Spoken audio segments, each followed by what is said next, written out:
Welcome to another episode of Impact, where we speak with our guests and hear about the impact that things, people, and situations have had on their lives, and also learning about how they're impacting lives today. So today with us, we have a special guest.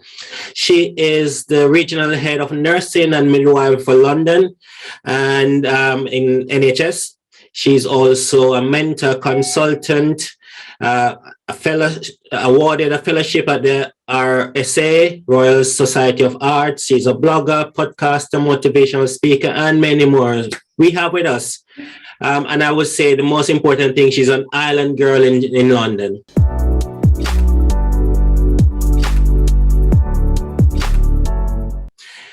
Our own Nichole McIntosh. Oh, thank you, Craig. It's wonderful to be invited to any kind of thing that inspires the young mind. So I'm really honored to be here. Thank you very much. So first, I want to say you have recently been promoted to the regional head of nursing and midwifery. Tell us about what does that entail. Yes, so it's at Health Education England, and I'm in London. So we have 7 regions across the UK, and I'm in the London region. So, it's a diverse region where we have people coming in from all over the world and becoming health practitioners. So my role is to make sure that we have good standards of education and training and development for the nursing, midwifery, and allied health professional workforce. So we work closely with universities, very closely, to make sure that the programs are of the highest quality, so that at the end of it, our practitioners come out and can provide high quality care, first world, first class care. Now, it's amazing that job you have where you are impacting and influencing the next generation of nurses. And I think of you as the next Mary Seacole, the modern Mary Seacole. But you have come a far way from your humble beginnings, which is I want to go back into, growing up in the island of Jamaica. Where did this all started, and did you have this vision from then? Oh my goodness. So yes, it's nice to go back to Jamaica, even if it's just in the mind of the pandemic. But yeah, I was always quiet. I'm very quiet. I'm an introvert by nature. So I'm not one of the people who you might hear a lot about, but I'm a thinker. So I was always thinking, writing. So I enjoyed my English. So growing up in Jamaica, I was the second of 3 sisters, very close in age. So people would just see us as 3. Everybody had their different personalities, but I was one who was quiet in the background. I didn't like attention. I still don't really like it, but what I've had to do is I've had to talk to myself and get out of my own way, because sometimes even if we don't want to be in the forefront, circumstances put us there. And we need to really impact lives and not think about staying in our comfort zone. So I was caring, I was always empathetic. So I always tried to see things from other people's point of view. So if anybody had a problem with somebody, I wouldn't be just running along and not liking that person. I want to give that person a chance, and that whole redemption thing, that whole second chance. And we don't write people off. We meet people where they are and we take them to where they need to get to. So that kind of supportive, nurturing thing in me is from a child. And I came to the UK in 1997 when I was 21. So I've been here for a while, and it was while I was here that I started my nurse training and really started to come out of my shell. The nursing is what made me more confident, because I was advocating for patients. So I would be the nurse who, if the doctor came and said something that I didn't quite agree with, I would say, so what does the patient think? Have you asked the patient if that's what they want? And it didn't always go down well. I have black skin. He's like, who are you with your funny accent? So you kind of learn to kind of be politically savvy. So you take people with you, and you ask your questions in a respectful way. And people, even if you're asking tough questions, if people realize that your heart is in the right place, you can get far in life. But that humility is very important for me. I don't care who you are and what you do. You need to treat people the way you'd like to be treated. So for me, that humility running through wherever you go in life, remember where you come from. Where did that all start? You started nursing when you came into London. Was there a situation that caused you to love nursing, or? Well, when I was a child, I wanted to be one of three things. Either a flight attendant, because I wanted to live a flashy life, or a hotel manager, because I thought, if you work in the hotel and you're a manager, you can get to really experience this life that maybe you wouldn't be able to afford. Or I wanted to be a nurse. And I remember I went to Sablamar Hospital, my local hospital, with my mother when I was a child. And a family friend was in hospital and she needed something from the bathroom there. And my mom was scared and squeamish. And I just went in and took it out and gave it. And everyone turned around to say, she's very comfortable in this environment, is she? And it was noted to me that I was comfortable. It was natural for me. And so I realized that me just going and helping that patient made a difference. And I thought, I like that. For someone who is quiet, not every career will suit them. I couldn't be your lawyer. You might be very frustrated with me if I was a lawyer, because I'm very reserved and measured and listening and weighing up the options. And so certain careers suited me. And I realized when I came to the UK that actually it's nursing. I studied business administration at CAST, now UTech. I studied business administration, loved it, majored in marketing, but I couldn't get a job. So I finished and couldn't get any work. I was going for interviews and all I was hearing is, you're too qualified for this. I went for bank jobs and different jobs. And I got frustrated. You're too qualified. Give me a chance. I'm young, Yes, I'm qualified. Yes, you think I might leave the job in 6 months, but give me a chance. And I didn't get that. So when I came to the UK, I thought this is the opportunity, it's divine intervention for me to train to be a nurse. And I haven't looked back. It's the best decision I ever made, because for someone with my values of kindness and compassion, I've seen where it has helped me in terms of even just reminding students about why they want to be nurses. You're not doing this for status. You're not doing this for money. You're doing this because you want to impact lives at their most vulnerable. So remember why you came into the caring profession. You must be caring. Yeah. I mean, so the situation of you having that experience in the hospital kind of transpired into you becoming a nurse. I know you are also, you have this Maroon Mindset Foundation that you are the founder and director for. And you speak a lot about your dad and that growing up as a child. Tell us about that. So I am very close to my dad and I am unapologetic about it. It's just, as a child growing up, my dad was a head teacher. Now, you talk about, like, people in Jamaica will know about this police called Adams. Yes. Adams, serious man. Yes. My father was Adams number 2. He was a head teacher. Back in those days, they have batons and different things and discipline. It was corporal punishment. It was a different era. But my dad had a soft side. So he never hit any of his children, not once. But the look was enough. Even just growing up in that environment where you see discipline, you see, if you need to be at a place at a certain time, you better be there at a certain time. If you need to study to pass exams, I learned all of that from him. Now, there are things that he does or did that I would never do. And we have this relationship where I can challenge him because he respects me. So that respect for discipline and for running into leadership positions and not being scared and finding that moral courage to challenge racism, to challenge in discrimination, anything, I've got that from my dad. And the reason I talk about the Maroon mindset is because I was going through a period of racial discrimination in the NHS, and I was telling my dad about it on the phone, about my response, and I'm not going to break, it's not going to destroy me. And he turned around and said, that's the Maroon in you. Growing up, I never had any respect for the Maroons. I'm being very open and honest. It's something that you just think these are wild people up in the mountains and nothing to do with me. Thank you very much. Right. When he said that to me, I asked him to explain. He said this thing about not bowing to injustice, fighting against the system and finding the resilience to run away when it's needed to come back stronger. That's how the Maroons survived all those years ago. So I kind of embraced it and learned more about it. I don't agree with everything they do. Yeah. But you see that mindset where you are not going to break me. I don't care if I am in tears on the floor, but like a coconut tree in the hurricane, bent, Yeah. not going to break. So that served me well, because people look at me and think she's a pussycat, but actually I identify as a tigress. So they think I can manage her, I can break her, I can use discriminate. I can get this one is fine. Leave her with me. Yes. Pretty soon they realize that, hold on, she's a lot stronger than she looks. So I'm here to tell people you don't have to walk around looking upset and walking around big and bad. You can be very strong, but you don't need to show it all the time. When it's needed, you draw for that inner strength to overcome obstacles. So you don't be a stereotype. Don't be the angry Black female.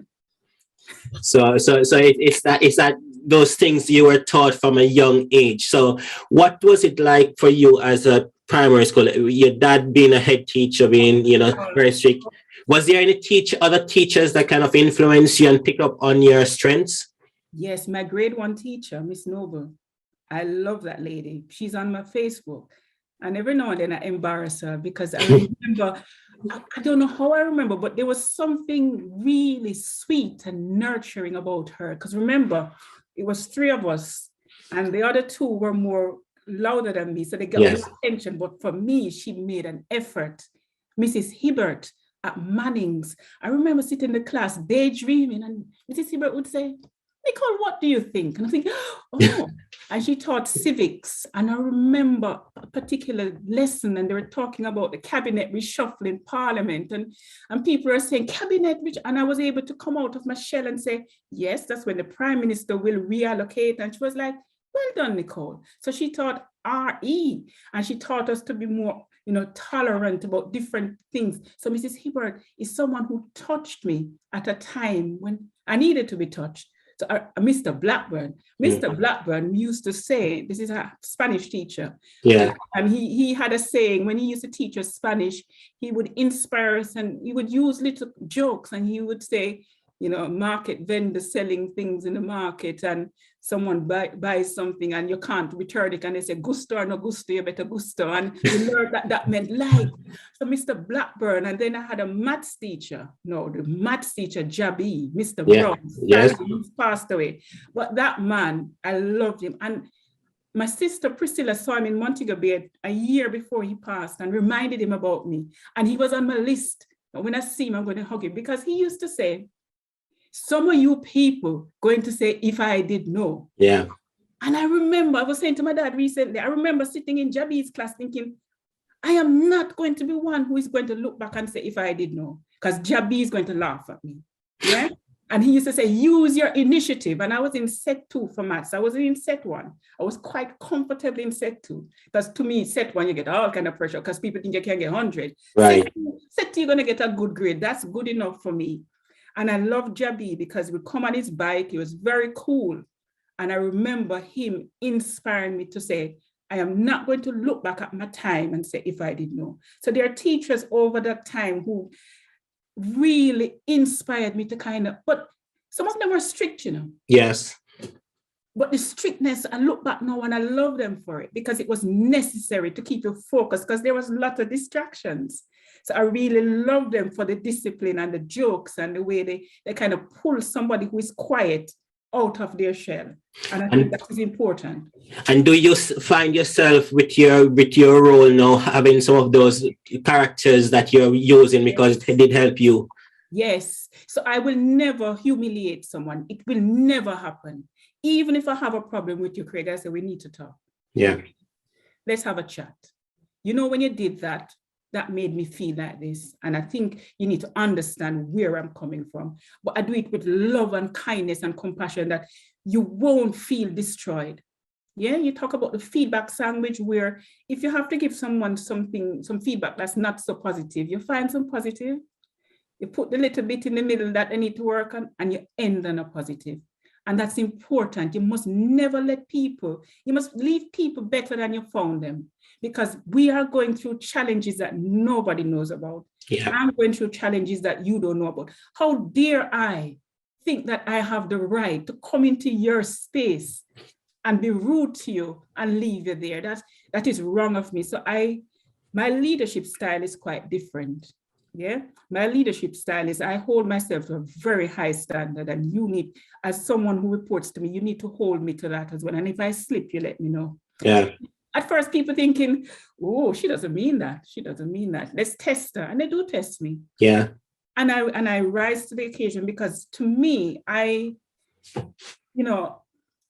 Frederick Douglass, this abolitionist in America, he says he would rather be true to himself and incur ridicule than to be false and to deal with his own self-hate.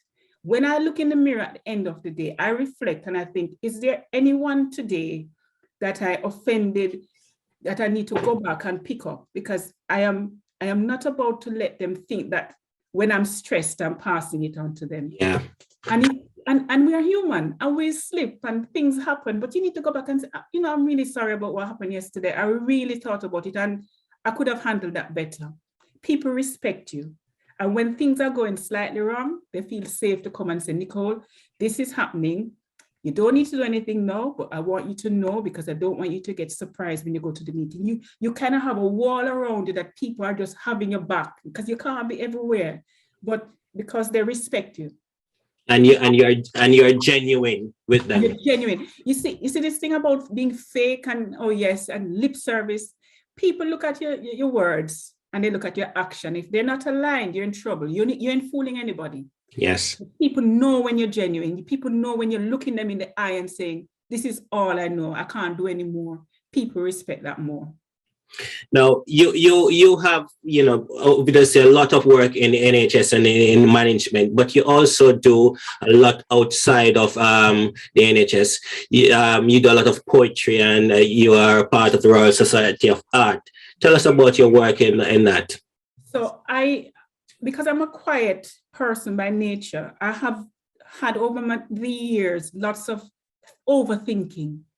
And those thoughts, sometimes you kind of get paranoid, you get worked up, you read too much into a comment, that a look that somebody gives you.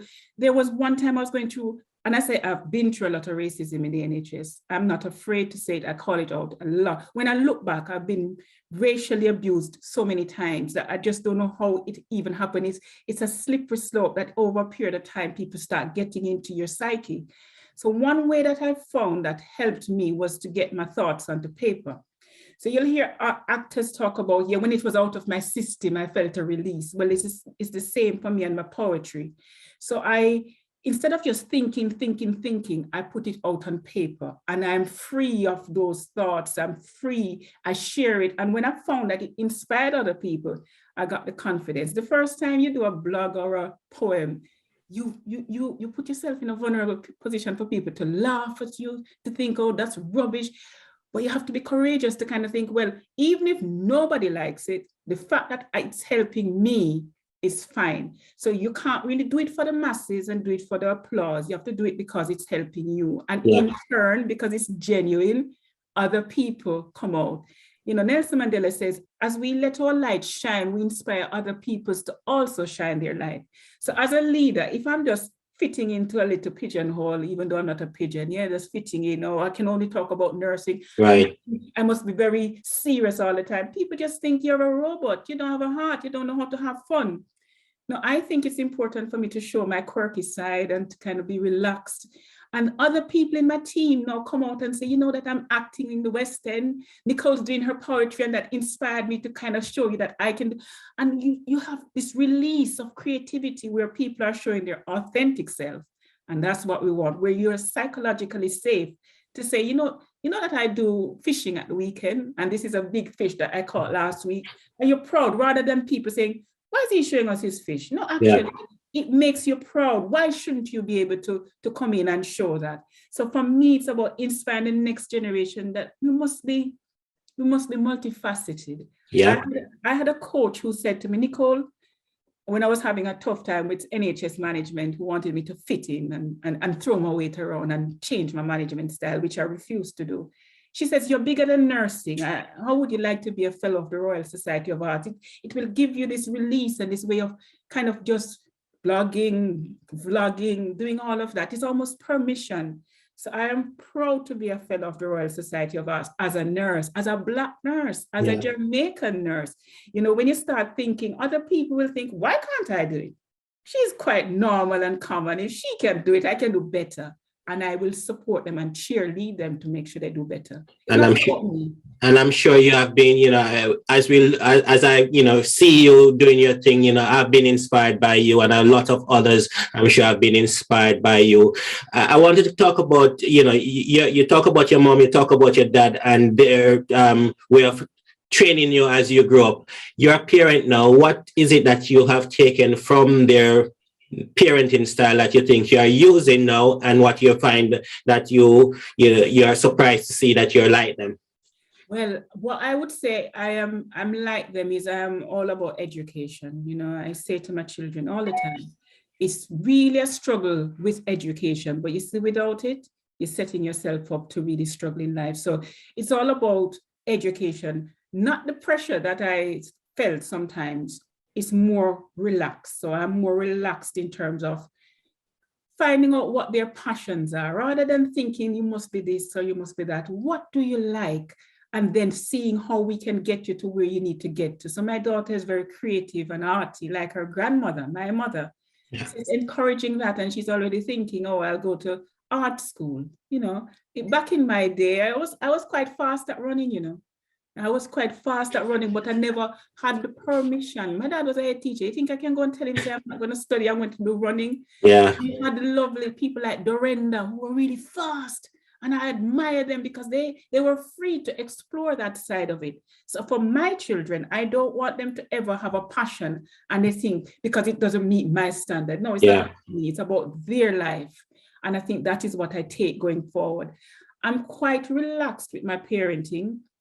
I give them this space to be critical thinkers and to come back and to have an opinion and to say if they agree or they disagree and to ask them why. And it helps them even in their persuasive writing. So yes, I'm more relaxed, but they know that I have a very serious side. And even my daughter sometimes will say, it's a good thing you're a strong maroon, Mom. You're going through a tough time, but it's a good thing you're a strong maroon. And I'm thinking, she's only heard me talking about maroon mindset, and they know what a maroon is. And if they see the word maroon, they say, that's the maroons. And they're not growing up like me with being ashamed of it. It's more like, actually, these maroons, they're quite adventurous and creative and ingenious. I can use some of that's in my blood to kind of overcome obstacles. So it's kind of the best of both worlds. You talk about the maroon, and one of the things I admire about you, you know, your leadership, your stance in society and in the NHS is big, but you have never left that Jamaican, that roots in you. How do you try to build that into your children when they are born, grown up in this country? Well, I play a lot of reggae music. I am a connoisseur of reggae music. I mean, I'm talking old school reggae music from Dennis Brown. I'm talking about If I Rule the World, Robert. I just love reggae music. So I'm going to even have a Twitter chat, Twitter disco on the 14th to raise money for nurses. So we have a serious side to it. But they call me DJ Nick, so I bring the reggae and the kind of fun. So my children will hear me playing popcorn and Berry's Ham, and I'm thinking, starting to sing. And I'm thinking, they must have heard it so many times. You know, God is love. You know, I try to expose them to the positive side of reggae music. No, that doesn't mean that I can't play Vibes Cartel Clarks. That don't mean I can't play certain music. It depends on the song. Yeah. I don't alienate any artist, because to me, the reason why some of these artists are like that is their environment and what they live in their reality. So I don't look down on anybody. I kind of look at the beat and kind of enjoy that. So I love Taurus Riley. I love Lucian. I love Peter Tosh. Yeah, see Peter Tosh music, rebel music. When I'm in my rebellious mode as an introvert and trying to come out, that rebel music kind of keeps me going. That thing about the system, you know, and Born Babylon. Well, we burn Babylon while we're in Babylon. So people think, oh, it's a contradiction. But actually, I'm in a system that is designed for people who look like me to get ahead. It's designed for that.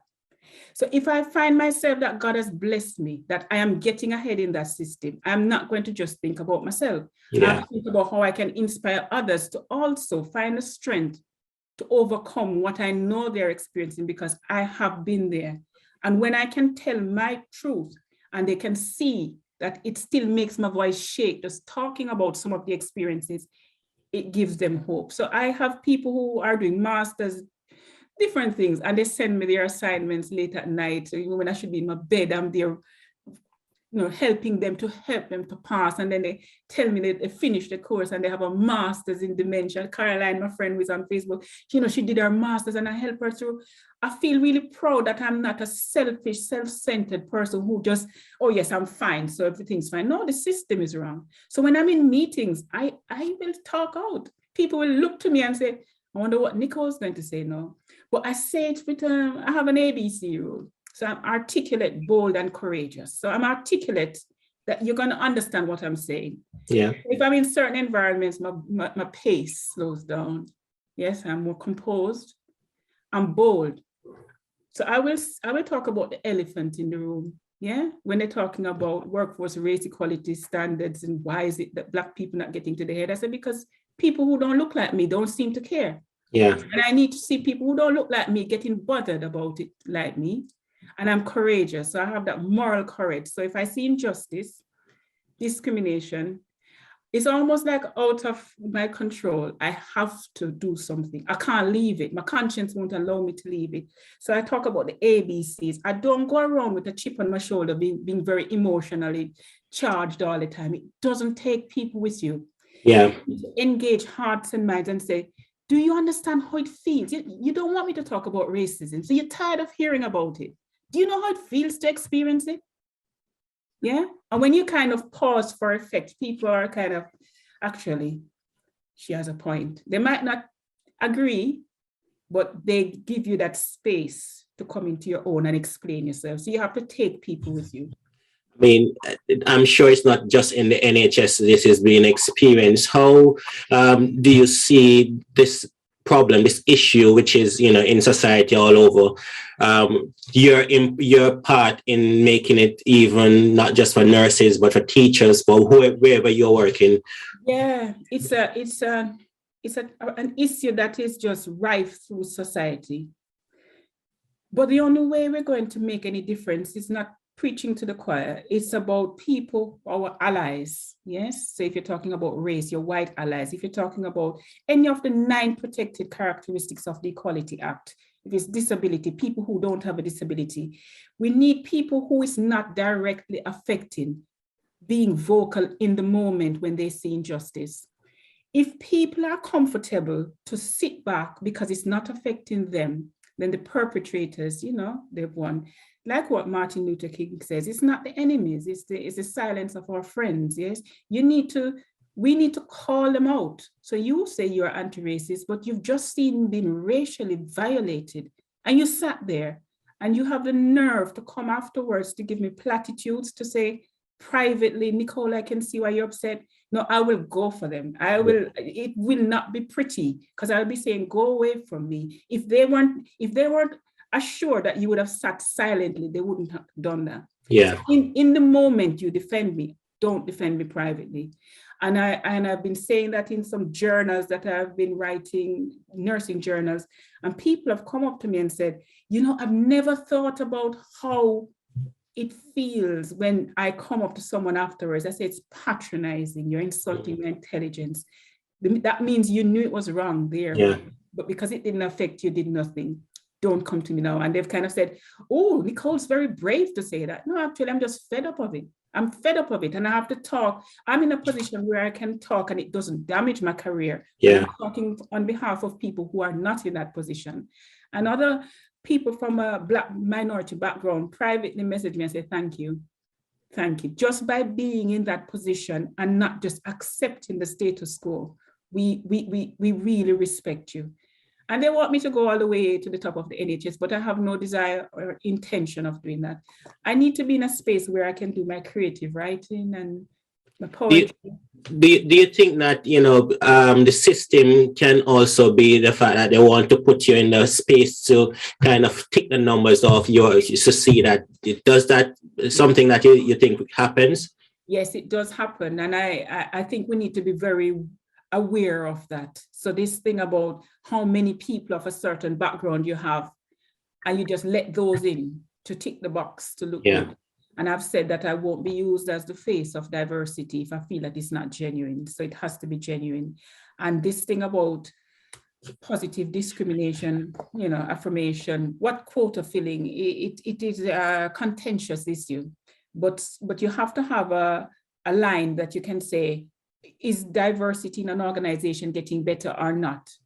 But we must make sure that we're not seen as just tokenistic, because it means you lose trust and confidence that you really mean for sustainable, meaningful change. So yeah, it needs to be, if you have a whiff that there is something about it that's tokenistic or tick boxy, we have to call it out. That's where the courage comes in. Because if you're in a situation where you are just happy to go with the flow, you will know that something doesn't feel right and you won't call it out because it doesn't, I don't want to rock the boat. But I think you need to rock the boat. You need to rock the boat, but don't fall over.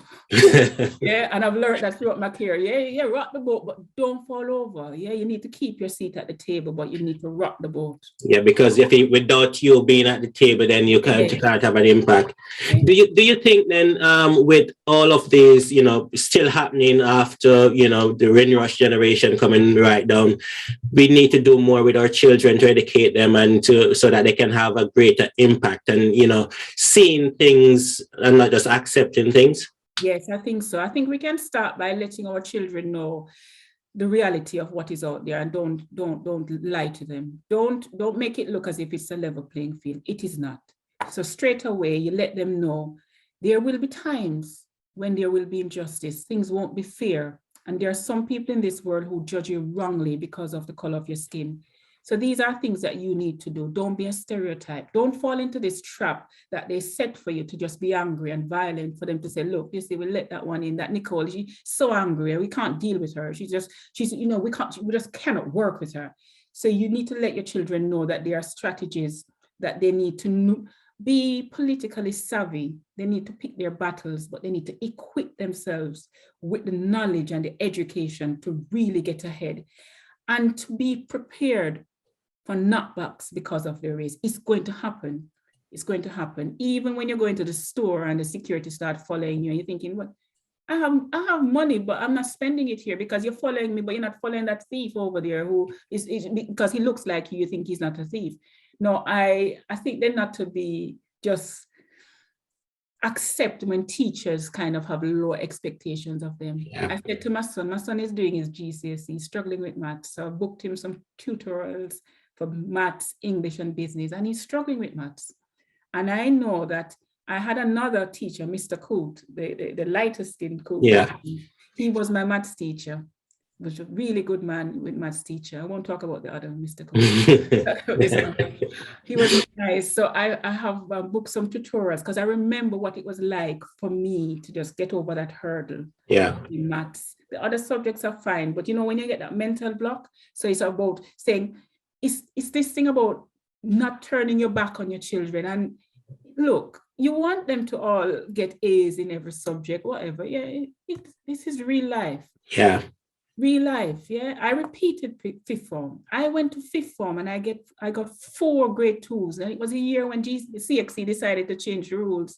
No, I had to suffer the humiliation of going back and doing fifth form when all the other people were doing sixth form. So if I had given up, I would be one of them people who people say, it can't come to nothing.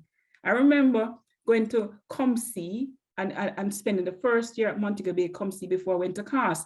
Now, I won't be a self-fulfilling principle and say, oh, yes, she's not very bright. Actually, I found what I was good at and I excelled at that.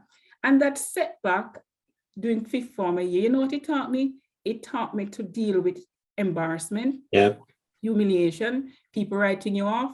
And that thing deep inside, you see that maroon mindset that I didn't even know was a maroon mindset? I'm going to show them. So I left. I have 2 master's degrees. I am highly qualified, but if I had stopped when people in fifth form had written me off, I would not be here today. So whenever CXC or whatever they're calling it now, results come out, I'm the first to say to students, don't worry if you don't get what you want. There is hope. There is hope. And parents need to be kind to their children because it is hard. You know, we hear about mental health and well-being in our children. A little bit of love and kindness and empathy. I said to my dad, because my dad has mellowed over the years. He's not like Adams. He is now much more mellow. And he has 2 grandchildren that I have produced. Right. And he calls them every day just to see them. And he says, I can't stop thinking about them. I can't stop. They're on my mind. I'm praying. He's my prayer warrior. So I'm constantly praying about them. And I said to him, that my son Tyrese was struggling with maths. And he said, tell him that there was one maths test that I did that I turned the page and I started the exam at the last page because it was a question he could do. And that takes humility as someone who has achieved and, you know, been principal, for him to take himself back to what it was like to kind of, you know, let his grandson know, you'll be fine. He said to him in the end, all of us have been where you are, Tyrese.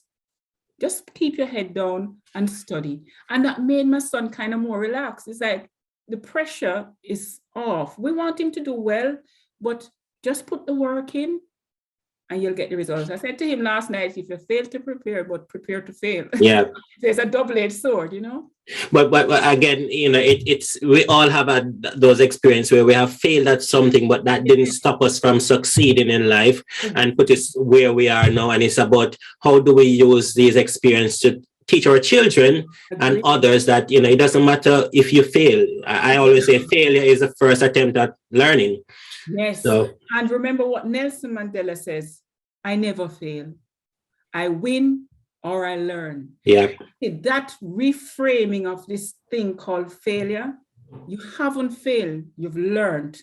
So when you think about it, so you set out to do something, you didn't quite achieve it, but what did you learn? Yeah. And if you approach it like that and surround yourself with people who are not in it, so-called friends. I don't have many friends. I'm a lone wolf. The thing about friends is the influence that they can have. You tell them your dream. Yeah.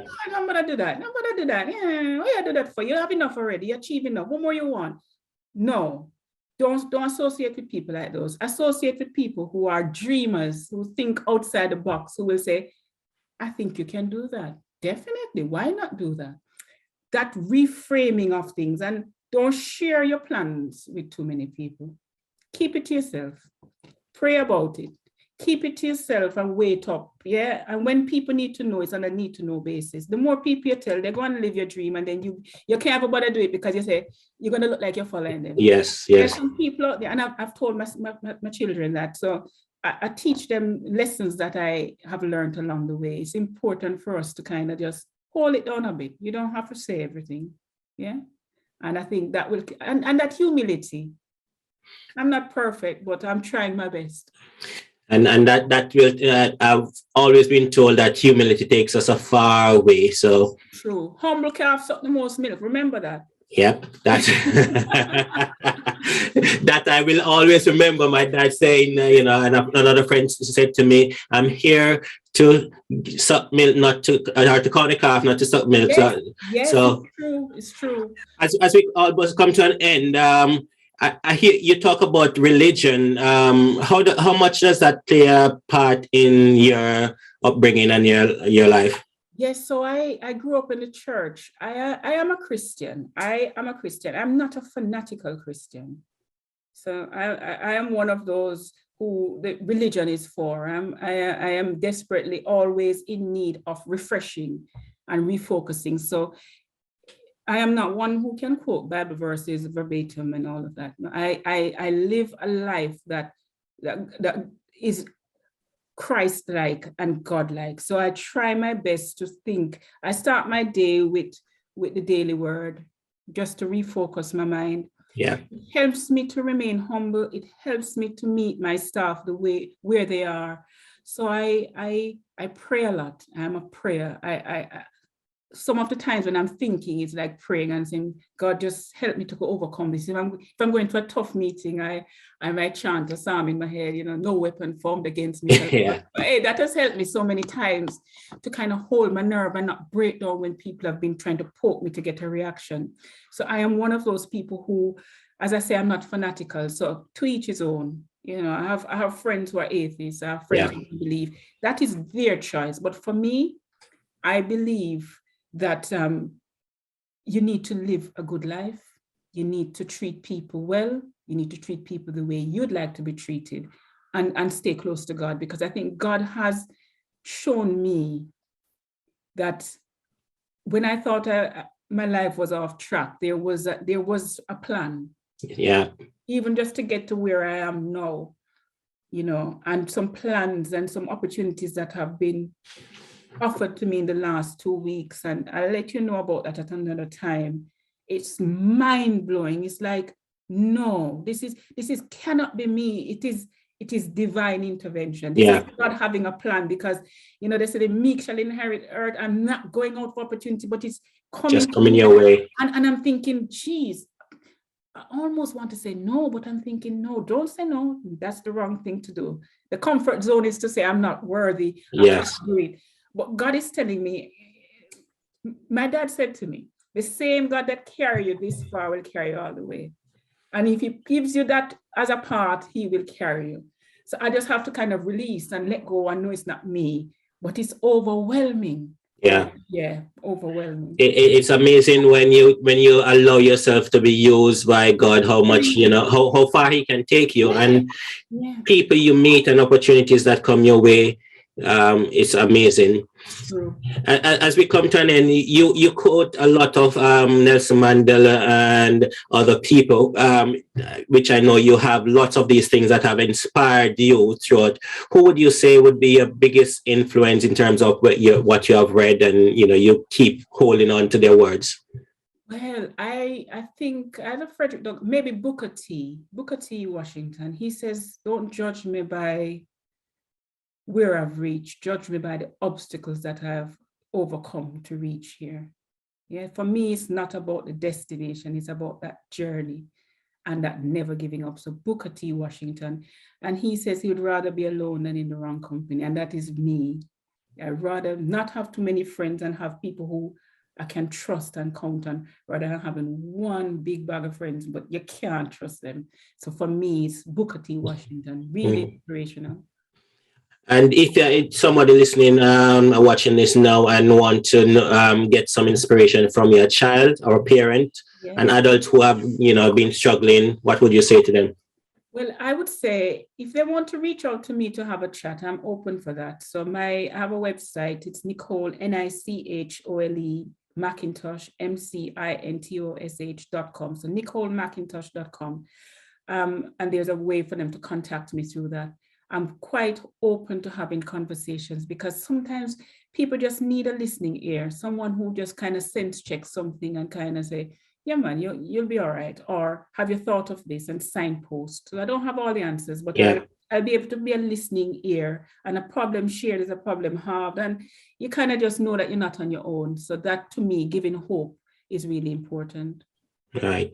So there you go. You can have contact NicoleMcIntosh.com. You can get in touch with her if you're struggling through any of the situations that have been mentioned, whether it's racial profiling or any situation at work, or just want to have a chat, Maroon Mindset. You can get anywhere else they can find you. I'm on Facebook, but I'm kind of private on Facebook. Twitter at McIntosh Nicole is another place they can find me, and on Instagram at Nicole TM876. And if they want to find any of your poems and your next performance, I say no performance is planned. Thank God. No, on my website there is the tab at the top, and it has the Human Touch blog, and it has all my blog posts and my poems and so on. So yes. Well, Nicole, it's been a pleasure speaking with you. I know you are a very busy woman, but I'm happy you have given us the time, and I'm sure someone listening and watching this would have been inspired by hearing from you and your words of wisdom. And I will take from that your feedback sandwich, so I'll make sure I'll use that more often. Thank you very much, Craig. Keep up the good work. Thank you. All the best. Bye-bye. Bye-bye. Please do like, share, and comment, and let us know what you think about this program.